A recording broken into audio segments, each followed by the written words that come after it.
So could it be that there is a hidden leaf ninja who is orchestrating all these attacks just to get some chakra? And the question is, why do they want chakra? Why specifically that? Maybe they have invented a new technology that allows you to infuse chakra into a tag which you can use later on, just like, you know, the kote that Boruto was using in the movie. So maybe something similar to that. Anyways, let's start with this episode review. We have Hiashi, who offers to train Boruto, or at least spar with him, because if you have the Byakugan dormant inside of you and you spar, what happens is that it reveals itself, or at least shows some symptoms whilst you are training. I kind of like how Hanabi just stepped in and says, maybe it is better if I spar with Boruto myself, because that we know that you are strict and Boruto will end up hating you. So it goes to show that even though Hiashi has a mushy side, which we saw the previous episode, and it shows some change in his character, he is still, you know, the Hiashi that we see throughout Naruto and Naruto Shippuden. So he is still strict, and if he was to fight Boruto, he would not hold back, and probably might even get pissed at Boruto for not rising up to his expectations. Boruto obviously takes Hanabi's offer and they start the first fight. Now the first fight wasn't really anything special because Hanabi demonstrated the abilities of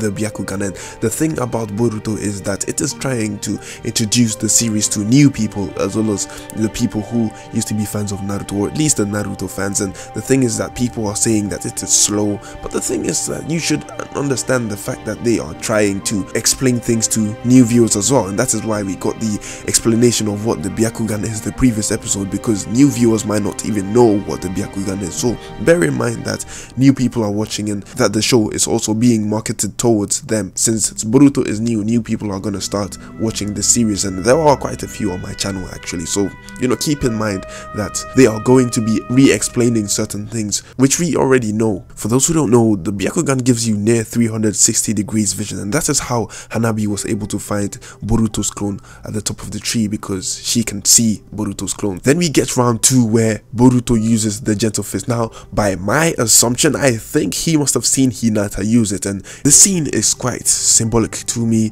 in the way that we see Boruto being portrayed here. Now he is the spitting image of Naruto, and he also utilizes the shadow clone jutsu in the same way that Naruto does, but today we see him utilize his other side which he got from Hinata, which is the gentle fist. So in a way they are trying to portray Boruto as both Naruto and Hinata, and in this episode he takes the first step by using the gentle fist. So the symbolism here is, even though he is the spitting image of Naruto, he still has some of Hinata in him. He fights Hanabi and uses the best combo we have ever seen, and I give Boruto props for that. So his utilization of the shadow clone jutsu is probably on par with Naruto. Plus the fact that Boruto has been named a prodigy in the light novel means that he has a good chance of surpassing Naruto, as well as utilizing the shadow clones in a better way, since he has Sasuke to help him do this. The fight is over and Boruto has not awakened or showed any symptoms of the Byakugan, and he gets upset because he thinks his father does not believe him, and that was the whole point of the training. He tried to prove Naruto wrong by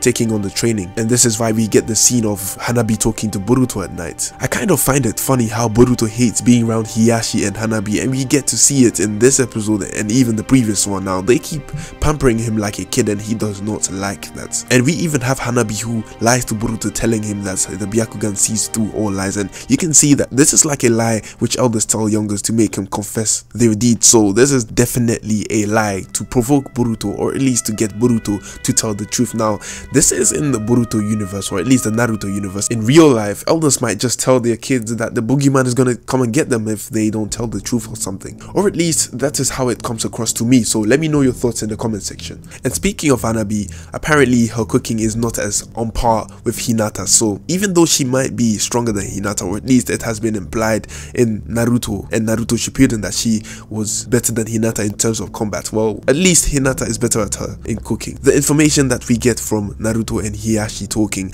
is that most likely what Boruto has is not the Byakugan. However, Naruto is not the scumbag that everyone thought that he was a previous episode, because I watched a few reviews and people were talking about Naruto being an arsehole by saying that we know that Boruto has not gone through any hardships to attain the power that he has, but in this episode Boruto managed to convince Naruto that he actually had something, or at least a secret power, because if we add everything together that has been happening, it is all connected to Boruto, or at least Boruto is in the area of whenever any of these accidents happen that they are investigating. So that gives Naruto some evidence that Boruto is actually telling the truth and is being serious, and the training or the sparring match that he took serious with Hanabi actually proves this to Naruto. So he has faith in his son. Now the thing is that Boruto does not know that Naruto has faith in him, and the whole father-son relationship could be better, but I think it is most likely due to miscommunication. I mean, if you believe in your son, why don't you just go to your son and tell him that you believe in him, or at least have a word with Boruto to make sure that he understands what is going on in your head? But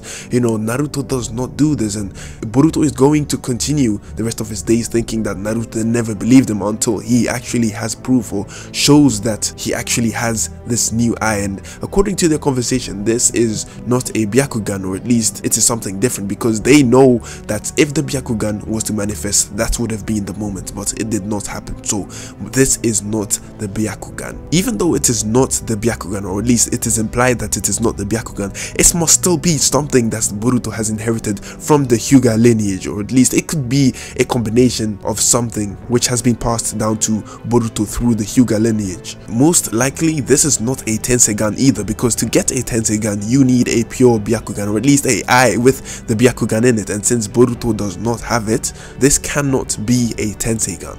But what I can guarantee you is that it comes from the Hyuga lineage, or at least Boruto's Hyuga lineage allows him to harness the power of this new dojutsu. If it's something new, that means that it does not have a name, and I'm guessing Boruto is going to give it a name. And the fact that he is inspired by Kagemasa, who coincidentally also has one eye which has a dojutsu, he might probably name it an evil eye or a good eye or something similar, because he is inspired by Kagemasa, and that was his inspiration to even use the shadow clones to be able to figure out what the issue was with the beast sending out snakes to attack people and siphon their chakra. This also adds on to Boruto not wanting the adults to be involved in solving the issue of the chakra beast attacking people in Konoha, because he was inspired by Kagemasa. So I think he's trying to do this whole superhero thing where he investigates everything himself and finds out who is the villain and defeats the villain, meaning that Boruto is inspired by Kagemasa. And speaking of Kagemasa, he actually makes a appearance in this episode. Now this is the real guy, this is the real actor who portrays Kagemasa, and he has gained some weight since he shot his first movie, which has literally been released in the cinema, and apparently he is not trying to lose weight, so his film or his sequel has been cancelled. Now, being part of this film industry, I can explain how this works. Now, if you take on a role, you legally sign a contract which binds you to the role, not for one movie, but multiple if need be. And they can legally force you to lose weight or do anything required to prepare for the role. And that is due to the contract that you signed. Anyways, Sarada appears to be there conveniently talking to Boruto about Kagemasa, because I think she enjoys the movies of Kagemasa as well, and you know, she stalks Boruto chasing Kagemasa because that is Sarada's personality. She was probably even stalking Boruto when she saw him looking at the poster. According to Sarada, she came from her tutor who actually teaches her. If I was to assume, this teacher is probably someone that we already know. But they follow Kagemasa and they fight Kagemasa whilst Boruto is mocking him, telling him that he has gained a lot of weight, so he's rubbing the salt into the wound, which pisses off Kagemasa even more. Sarada insists that they leave this issue to the adults, and Boruto is like, no, I want to solve this issue. So in a way, he is portraying himself as Kagemasa, the hero with one eye who is going to stop the evil villain. And guess what? Boruto is also someone who has a dojutsu in one eye, who is trying to stop a villain in this episode, and coincidentally, it is actually the hero in the movie who is Kagemasa. Boruto replies to Sarada saying that he is the only one who can see the shadow, so with great power comes great responsibility, right? Yeah, all the superhero references are just coming in there, and I will leave this shot here of Sarada just admiring Boruto, and I think she smiled because Boruto is displaying one of the qualities which he has that she likes about him. I like the fact that they are utilizing, you know, new people in fights except from the usual, which is Boruto, Shikadai, and Inojin or Mitsuki. I'd like to see more of what the female cast can actually do, because we have Suzuno and Namida who we haven't yet seen do pretty much anything, so I really would like to see what these two are capable of. With good teamwork, they take down Kagemasa, and Boruto says, maybe I can become Kagemasa II, so you can definitely clearly see that Boruto is thinking about himself as kagemasa when he was taking kagemasa himself down. He literally saw the entire thing as a superhero rescue mission, and he even said one of Kagemasa's lines before taking down Kagemasa himself. The episode ends with a conversation between Mitsuki, Shikadai and Boruto, where Boruto ends with the quote saying that he will prove everything by his actions, and this is a quote that he got from Kagemasa. So, you know, he ditches the glasses and gives it to Himawari. So in a way, he is trying to say that he's gonna prove that he has something special about his eye, and that it does not have to be the Byakugan. It does not have to be what people think it is anyways, and that is where the episode ends. We get a preview, you know, showing Danzo and his Ambu. So maybe one of his Ambu is behind all these attacks, or maybe they are gonna send one of these Ambu to investigate the whole situation going on in Konoha. But that is pretty much my breakdown / review for this episode. Let me know what you think in the comment section down below. Do you think that this is still the Tensegan or the Byakugan, or do you think it is a completely new eye that we have never seen before? And once you are done doing that, you can check out my video explaining why Sakura is hated at the top right of this one in the end screen. With that being said, I have nothing more to say. Bye.